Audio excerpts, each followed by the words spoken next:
আপনাদের ন্যায্য অধিকারটা কি? ন্যায্য অধিকার কি আমাদের? আপনারা কি কি দাবি জানাচ্ছেন? আমাদের দাবি হলো,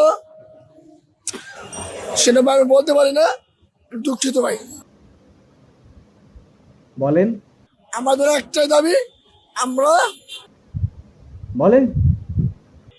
সে অধিকারটা আমি এখন বলতে পারবো না ভাই, আমি সরি ভাই, আমার খেয়াল নাই, আমি বলতে পারবো না ভাই। এই, জাতীয় সঙ্গীত বন্ধ কর। আমার বাপ চাচারা পাকিস্তান ছিল, আমার মা বাঙালি, আমার বাপ পাকিস্তান। হুম, জাতীয় সঙ্গীত বন্ধ কর।